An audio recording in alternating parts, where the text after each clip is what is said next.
Hello and welcome to another episode of Virtual Legality. I'm your host, Richard Hoeg, managing member of the Hoeg Law business law firm of Northville, Michigan. And today we're doing a video that I never thought I would have to do, and certainly not one that I would have to do today. For those of you who haven't been following the story or haven't been checking it out in Virtual Legality, Epic Games, creators of the global hit Battle Royale video game sensation Fortnite, have gone on a bit of a warpath over the past few days, and a warpath that we maybe should have had an inkling about based on its CEO Tim Sweeney's tweets and other social media presences across the last, let's say, 6 months. But be that as it may, Fortnite and Epic Games made their move last week by essentially baiting the Apple App Store and the Google Play Store into terminating their respective relationships with the Fortnite video game after Epic allowed customers to circumvent the App Store and the Google Play Store by paying Epic directly at a discount, eliminating at least a portion of the 30% cut that the Apple App Store and the Google Play Store would take from them. Now, since that was, in fact, a trap that Epic had baited Apple and Google with, once Fortnite was terminated from those stores, Epic immediately launched into 2 separate federal Sherman Act antitrust lawsuits against both Google and Apple, effectively alleging that both Apple and Google have monopoly power over the markets of their own operating system, that Apple has a monopoly power over its own Apple iOS, and Google has a monopoly power over the Android operating system, and in particular, the way Google Play is required to interact with that system. They filed these lawsuits all over the place. The pertinent place to look, if you are diving into these legal documents, is in the early paragraphs where they describe what they are talking about: app distribution and in-app payment processing. That is what they are aimed at. That is really the whole of the argument that Epic is making, is effectively that Epic, despite making $1 billion in user interactions on Google Play and the App Store, is not satisfied with its $700 million and would prefer that to be the full billion, or maybe they can allow for only $950 million because Google and Apple really aren't doing anything. They just have a market and a player base that Epic, by all rights, deserves to have access to regardless of the rules that Apple or Google tries to set. It's in that background that Tim Sweeney has continued on, let's say, a quixotic Twitter campaign to fight off all potential criticisms of these particular claims over the past couple of days with what amounts to a mercurial and arbitrary set of arguments on his personal Twitter page. So it was in this scope that he put out the following either last night or the night before. He said, "Let's try searching for Netflix on the App Store. Whoops, Netflix isn't the top result because Apple sold top result to TikTok. At least all the text is super readable, except the low contrast white on blue white ad label. You search for Netflix in the App Store, out pops a TikTok ad, stated as ad right there, and Tim Sweeney is upset about it." Now, before we get into the details here and where Mr. Sweeney decided to call out little old Hoeg Law for no particular reason other than the fact that somebody had linked us to him, it's worth noting that despite what Vruskophile would tell you about Hoeg Law, looking forward to the next Hoeg Law video. I'm curious to see if he's capable of generating additional suction to more firmly attach his lips to the keysters of Apple and Google. If this isn't your first rodeo in virtual legality, you know that it isn't our ambit to attach our lips to any keysters. Is Google Stadia's marketing fraudulent or just extremely deceptive? Taking a bite out of Apple? Are all Google ads now deceptive? Why advertisers should be concerned? And, of course, YouTube's The Tyranny of Authority video. The frank matter is that we in virtual legality, and certainly with my background in corporate law and reading terms of service and terms of use, have regularly spent now almost 300 episodes reading through terms of service, reading through those contracts that you enter into on a regular basis, and pointing out the areas in which I think these corporations are taking too much, and saying you need to know about these things so that if you decide that that is too far for you, you can tell your friends and you can react to those contracts and have somebody here reading these things for you so that you don't have to read 48 pages of Crash Bandicoot Activision page turns when you turn on the game. That is what we do here. And sometimes that means we call out Apple. Sometimes that means we call out Google. Sometimes that means we call out Epic. And so just because I think that Apple has its problems, and I am entirely in favor of Microsoft putting out a statement that says Apple really should allow xCloud. There's no reason to distinguish between Netflix and xCloud. And so we're going to push for that in the court of public opinion, yes, but not by putting a hashtag in Sea of Thieves and trying to foment some kind of teenage rebellion and declaring liberation for our video games. No, we're going to say Apple is doing things wrongly, and you should be aware of it the next time you go to consider what kind of purchase you are going to make, either in your smartphone or your tablet lives. That's how these things are handled. But no, we here in virtual legality don't really pick sides. Sometimes Sony's great. Sometimes they're god-awful, and they issue DMCA takedown notices against everybody. Sometimes Microsoft is great. Sometimes they're awful. Sometimes Epic is great. I'm told that must be the case at some point, but very often they are god-awful. So here Mr. Sweeney, the CEO of Epic, is trying to just muddy the waters, right? He's got a lawsuit that basically says 30% is too much.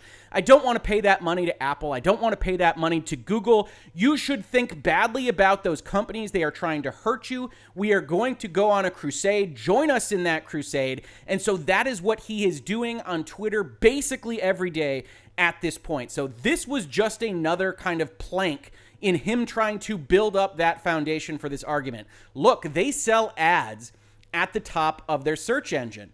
Okay, we scroll down and then install Netflix. Now let's sign up. Whoops, you can't sign up in-app, and Apple won't even allow Netflix to tell users how to sign up out of app. You got to go figure it out. They do require that. And I don't think that that's necessarily great, but it also doesn't make them the subject of an antitrust action.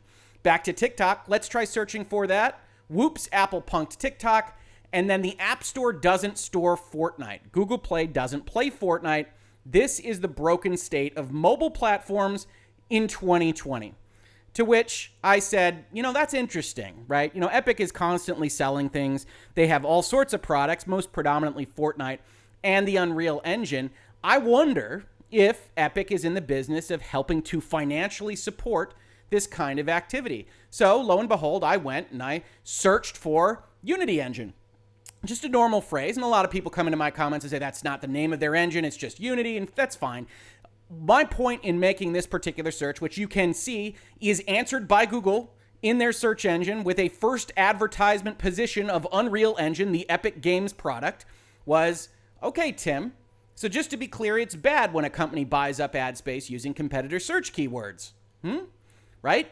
That's your entire complaint here, is that this is a bad thing to have done, and yet, yes, this is the state of the market, and you have to engage with it at some level to market your company, but you are choosing to do that. And you are choosing to help financially support that particular endeavor. Not only are you choosing to support that, which is a kind of hypocrisy on its own, and we'll talk about the ways in which it's not a full 100% hypocrisy, because if anything, we like to be fair in this space, in virtual legality, but it is hypocritical in some fashion, and worse, it's all in the service of trying to tell folks that it's not normal to buy up advertising space in places, right?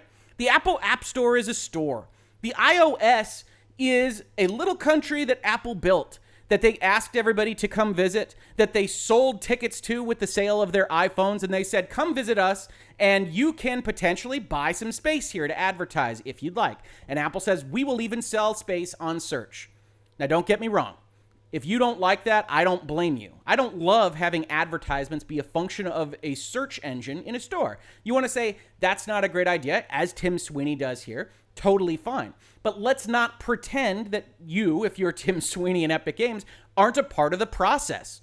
You know darn well that when people go into a space, whether it's digital or physical, as we've shown here, that it often behooves you as a marketing policy to buy an advertisement space in front of their eyeballs before they get to whatever else they were going to buy. Perhaps you buy an ad for TikTok in front of a Netflix search on the App Store search engine. Perhaps you build and buy a Fortnite battle bus to put in the Walmart toys section in front of the MCU and before you can get to purchasing those Spider-Man toys. Maybe instead you want to buy a cartoon banana or a llama first. Let's put this big bus here. Or maybe, just maybe, you wind up buying the search term of your most leading competitor for the engine that you want to sell so that your ad gets put there in front. You don't have to like it. It is the state of the world, and it has nothing to do with your lawsuit.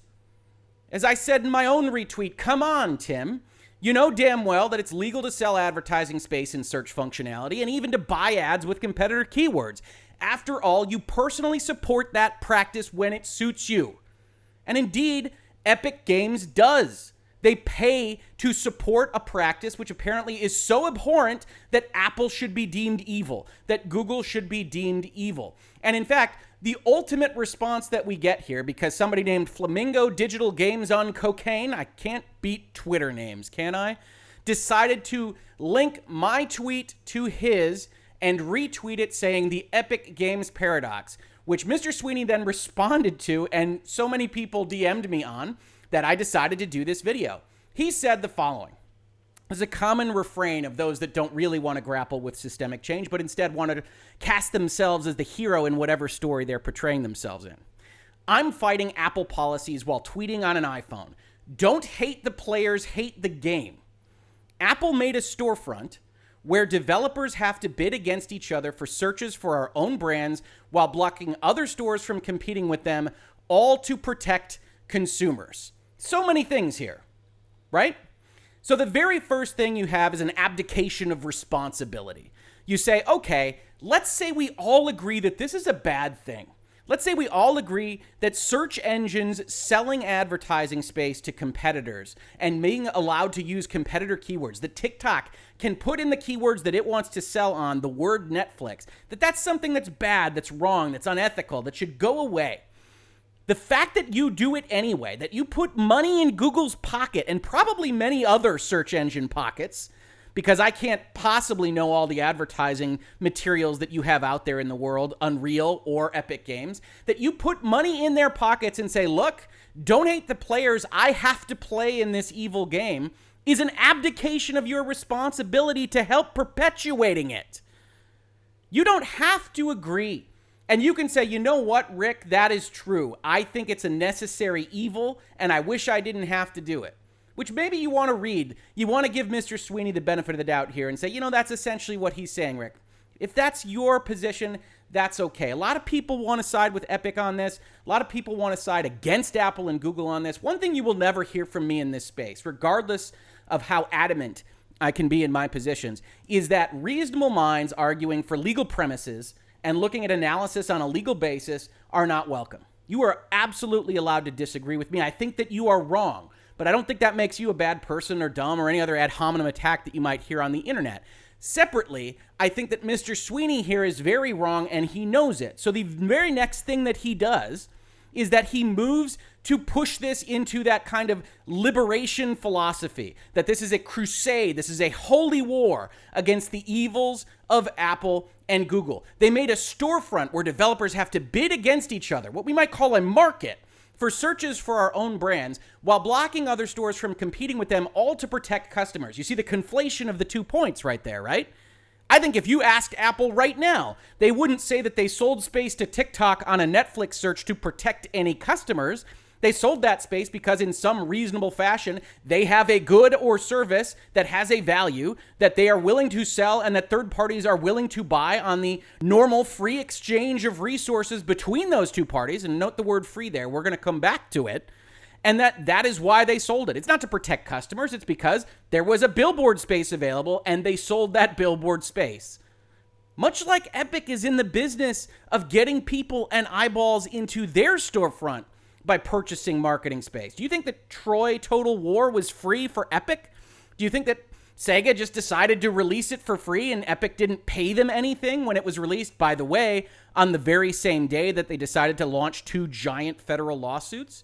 I don't think so. I think Epic is spending money to make their own exclusives, to make their own noise, to limit the freedom, certainly of the Steams of the world, but also the people that like the Steams of the world. And you want to keep that in mind as well, because the philosophy, the actual rhetoric that Mr. Sweeney then leans back on is in his second post. If we don't fight for our rights where we stand, we'll eventually run out of places to retreat to, and by then we'll be too weak and divided to win. Honest to God, is this Braveheart? Is he running for political office? I don't know. This is why developers need to fight the store monopolies here and now. The store monopolies, outside of assuming the definition that he would grant to it in his federal lawsuit, who else runs a store? And who else runs a store that very regularly limits other people's ability to buy what they want, to participate in the systems that they want, to have the friends lists that they want across the personal computer spectrum? Who does that? The Epic Games Store. And Tim Sweeney knows it, because whatever he does is right, because he's fighting for freedom and righteousness. And it doesn't matter if he limits consumer choice, if he makes things worse for you or your neighbor or your neighbor's neighbor, because he knows what he is doing is right. And don't look behind the curtain. It's not about lowering a 30% cut to a 20, a 10, a 5, or a 0% cut. That's just money. This is about freedom. If we don't fight for our rights where we stand, we'll eventually run out of places to retreat to. The right to do what, Tim? The right to freely enter into a contract, breach it, and then declare the other side as evil for doing what they told you they would do when you breach the contract that you had with them, under which you made $700+ million.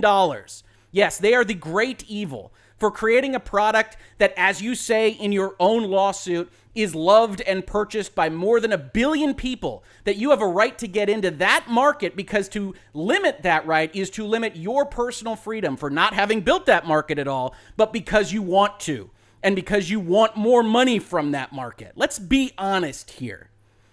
Epic can fight Apple. Epic can fight Google. In fact, on a lot of the terms that you have a problem with, Mr. Sweeney, I agree with you.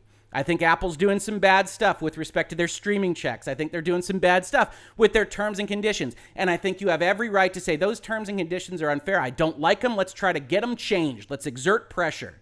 But that doesn't mean that they're monopolistic. It doesn't mean that they're using their power untowardly. It doesn't mean that everybody else should have to come along with you to destroy walled gardens because you deign it to be just. You are not the final arbiter of justice. And to actually end by saying developers need to fight store monopolies when you're running one of the most exclusive curated shops in the history of the world, at least the digital one, is, let's just call it hyperbolic. Continuing with the Mr. Sweeney digressions over the weekend, one other thing that he said is he took offense to various corners of the internet, saying that the Free Fortnite campaign was weaponizing his young user base. Now, we had our own thoughts on that. You can see hashtag Free Fortnite described here as Epic's unethical hashtag mob. I highly recommend checking that out. But by the time you get to IGN actually saying these things, Tim Sweeney has a problem. Right, IGN is much bigger than Hoeg Law, maybe only for now. We don't know. Tell your friends, bring them into this location. But he says IGN says Epic is weaponizing Fortnite fans. But the armament being offered is simply an idea. This guy thinks he's Andrew Ryan. That the maker of a smartphone does not have the right to dictate the terms of our lives and our businesses. The tech monopolies would love nothing more than a battle of might because they can muster a far larger fighting force. They do not fear our weapons. They do fear our ideas. Namely, the idea that 30% should probably be 10% and we'd like that $200 million. Signed, Tim Sweeney. And of course, this was ridiculous on its face, right? No reasonable person can look at hashtag Free Fortnite and say that they aren't trying to weaponize an often young, sometimes naive, fan base using propaganda to deliver a message that Apple is evil and trying to keep Fortnite away from you without diving into 3 hours of virtual legality nuance on the nature of the Sherman Antitrust Act and the problem with defining market conditions. And so I said, outside of being ludicrously hyperbolic, no one forced you to buy an iPhone any more than they forced Mr. Sweeney to make millions signing onto that phone's OS terms. It is also disingenuous. Epic has willfully weaponized and encouraged its fans for its own ambition. Its methodology is despicable, unethical, and should be soundly rebuked by all who understand that the wielding of mobs, particularly those composed of children, through propaganda and limited information is a danger to much more than how Mr. Sweeney can make on V-Buck sales.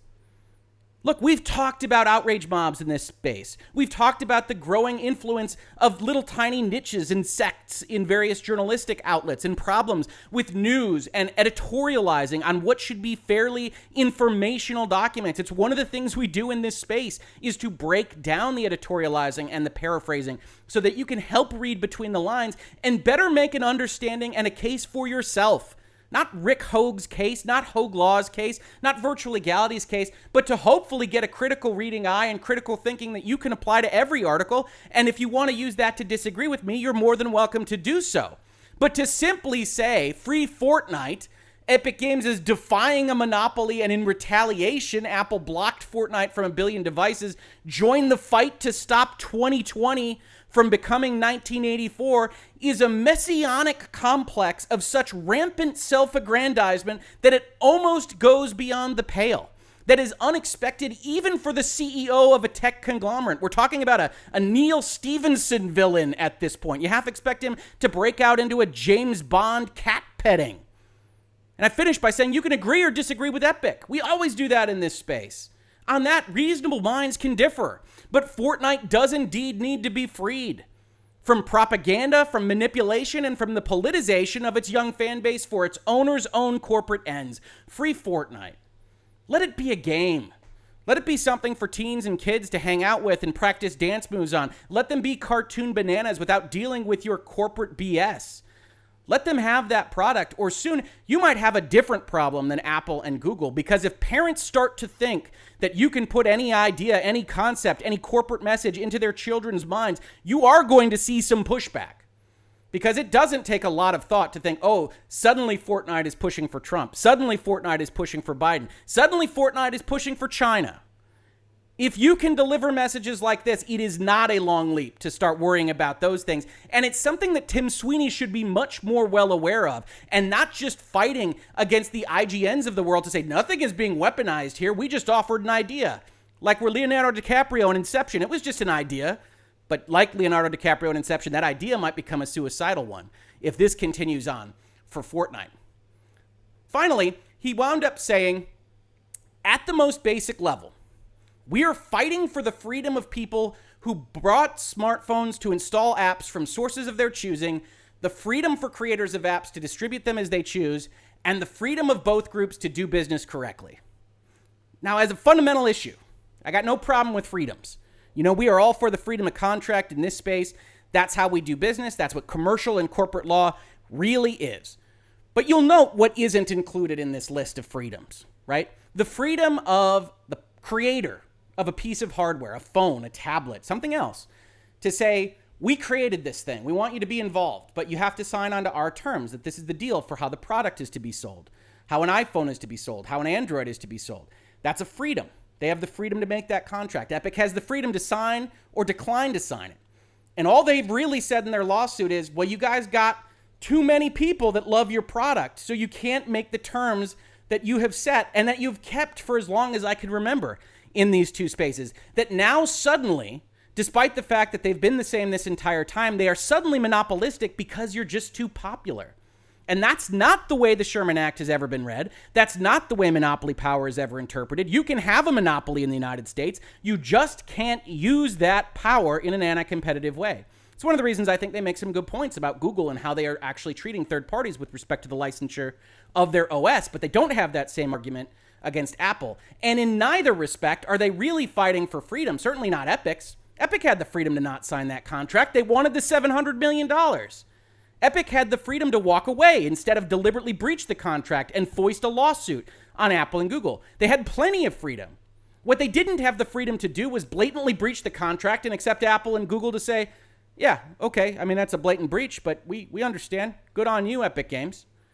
He continues, the primary opposing argument is smartphone makers can do whatever they want. This is an awful notion.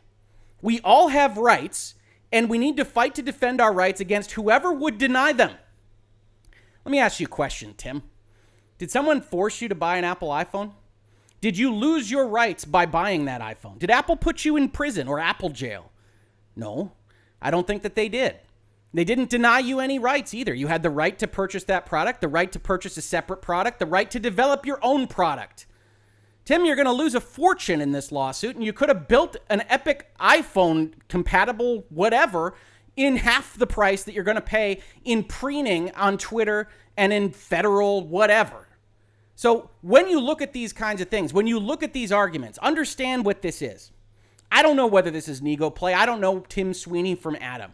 But this has all the makings of a client, a principal, a CEO that wants to be a hero or a martyr and wants to go out there with these kinds of notions and say smartphone makers can't do whatever they want because I should be able to do whatever I want. And never the twain shall meet, right? You're either imposing your will on smartphone makers or both sides are able to do what they want. And your side might have to say, I don't accept those terms and walk away. But that was still your choice. Instead, foisting on them that they can't have a walled garden, that they can't sell an Apple iPhone or a PlayStation 5 with an operating system that only lets who they want into that garden, saying that that is not allowed and should be per se illegal as a monopoly violation, prohibits a business model, prohibits the people that would purchase that product, that want Apple to say, you know what, we're only going to deal with the stuff on our OS. We're going to guard you. You don't have to think about sideloading or APKs or anything else. You just have to press the button and it'll work like magic. You prevent that from happening. Why? So you can get more than your 30%, more than your 70%, even though you agreed to give Apple 30% in the first instance and for the past number of years. Another argument against supporting free Fortnite is that this is just a billion-dollar company fighting a trillion-dollar company about money, but the fight isn't over Epic wanting a special deal. It's about the basic freedoms of consumers and developers, but not hardware manufacturers, right? This is all a we are such an underdog and that is such a tech giant, but you don't actually have to be a trillion-dollar company to build a phone. You do maybe to get lucky and make it as popular as the iPhone is. But you can go out and you can build a phone. Epic could build a phone right now, and you can bet your hat that this argument would be exactly the opposite when Epic were asked to justify the percentage cut that it's taking on its operating system. And maybe Epic's got a phone planned. Who knows? Finally, he finishes with a complete reversal of his original point. Hey, finally, there's nothing wrong with fighting about money. You work hard to earn this stuff. When you spend it, the way it's divided determines whether your money funds the creation of games or is taken by middlemen who use their power to separate gamers from game creators. Apple didn't do nothing for you. They are evil. Okay, maybe. Or maybe Apple created the entire market and the function of the App Store, and maybe they deserve their cut. Maybe they don't deserve their cut, but you fight them in the marketplace and not with a federal injunction. And it's interesting how you go straight from we're fighting for freedom to what's wrong with fighting about money. You know that this rhetoric is just that. It's just rhetoric. You know that Epic has been in the business of making exclusives, of taking freedom away from people that love video games, from separating gamers from their creators for as long as the Epic Game Store has been in existence. You know this when you said it. You know that the Epic Game Store takes 12% of revenues. And why? Your lawsuit says that all Apple and Google should ever earn from the percentage that they're putting out there is 3%. They're just payment processors. Yeah, maybe the 30% at the front end could be okay, Judge, but the payment processing is a real problem. Except you sell in-app stuff right now on the Epic Game Store. Why do you get 12%? And why can't somebody sue you on the Epic theory of litigation and say Epic is a monopoly provider of Epic access? I don't want to pay 12%. I'm willing to pay 2%. What is your logical argument to that particular claim? Everybody is a monopoly provider of the market that they create. Apple, Google, and yes, Epic. And there are right and there are wrong ways to treat this. Finally, I'll leave you with one of my favorite Tim Sweeney tweets. It's one that I referenced before in this space. The problem is not a number. It's not 30 versus 12 or 5 or 0. And a number isn't the solution. The problem is unfair trade practices that obstruct competition among stores and payment processors. The solution is open platforms and fair competition. A whole spectrum of numbers will result. Problem is not a number. Number isn't the solution. It's unfair trade practices that obstruct competition. Unfair trade practices is purchasing exclusive games away from your competitor after that game has already been announced for the competing platform. Is that an unfair trade practice? Is paying people deliberately to not go and be available on someplace else where they have already advertised and been bought sometimes in pre-orders? Is that an unfair trade practice? Is using the leverage of a system like Fortnite that is making you money to undercut and price your business, the Epic Game Store, and provide for free games underneath everybody else? Is that predatory? Is that an unfair trade practice? Is it okay for you to use all that money to undercut the rest of the market? I don't know. I could tell you here in Virtual Legality, I'd certainly say that it wasn't the case. And yet, here we have Tim Sweeney, the CEO of Epic, saying that any of these things are up for grabs because he supports freedom. It's not a number. It's unfair trade practices. We need openness. We need open platforms at the most basic level. We're fighting for freedom for people. And yet, there's no greater purveyor of lessening freedom on the PC gaming superstructure than Epic Games. Finally, I'll leave you with something that Tim Sweeney retweeted from somebody named Sean Farner at PixelQuips, who deals with this, as we like to say in Virtual Legality, as an adult. I love Apple products. I am typing this on an iPhone. These shenanigans have me ready to move on. This is what? The third gaming-related app that's been shut down this week because Apple can't control every little ounce of it. This was in response, I believe, to Facebook Gaming saying that they couldn't use little interactive basketball on their Facebook gaming streaming platform. We covered this earlier in the series in the original video, the Epic Declares War on Apple Google, so please do check that out. But you can see what this response is. Hey, I don't like Apple's terms. I think Apple is being stupid here. I do too. I think Apple is being stupid about the interactivity of something like the Facebook gaming app, and I think they're doing it primarily because they don't want anything to really take away from the attention and focus of the rest of their app store.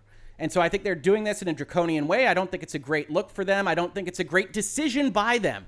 But you know what you don't see here? You don't see, let's sue them all out of existence. This should be illegal. Think of the children or anything else. You think, instead, I don't really like what Apple's doing. I might buy something different than an iPhone next time. I've liked their products for a long time, but their behavior is pushing me away. Just like when, happy with the Xbox 360, I looked at the Xbox One as an offering and said, yeah, you know what? I think I'm out for Microsoft right now. I'm going to switch sides on the console discussion. We're going to go with the PlayStation 4 first, and then we'll come back to the Xbox One if they start having good things on them, because I thought they were moving in the wrong direction. I thought they had the wrong kind of concepts, the mandatory connect. At the time, for a short period of time, the mandatory call-in check-ins, the disregarding of people's concern about those things. Companies, corporations, and businesses can make a mistake. It doesn't make them illegal.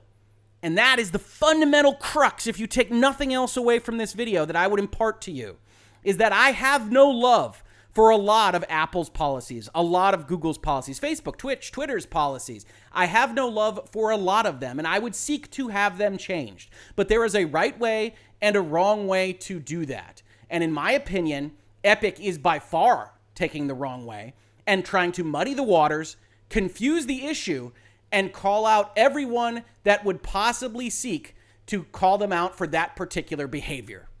This has been Virtual Legality for today. It's an unusual one. I guess tell your friends about this. It's not every day that the CEO of a multi-billion-dollar company decides to retweet and say that I didn't do anything wrong from a Hoeg Law tweet late at night on, I believe, a Sunday. But that is what happened over this past weekend, and we love having these conversations with folks. I am sure a number of you are going to leave comments to this video telling me how wrong I am. You know what? That's totally okay.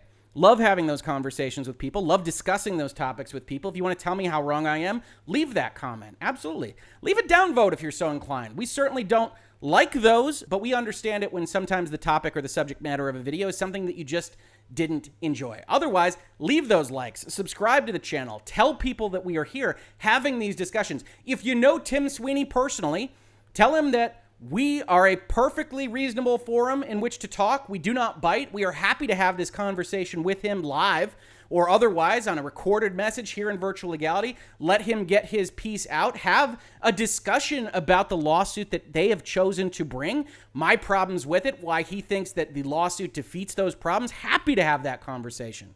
Otherwise, if you saw this in YouTube, thank you so much for watching. Really happy to have you here. And if you listen to it as a podcast, thank you so much for listening. And I will catch you on the very next episode of Virtual Legality. Virtual Legality is a YouTube video series with audio podcast versions presented as commentary and for education and entertainment purposes only. It does not constitute legal advice and does not create an attorney-client relationship. If you have legal questions about the topics discussed, please consult your own legal counsel.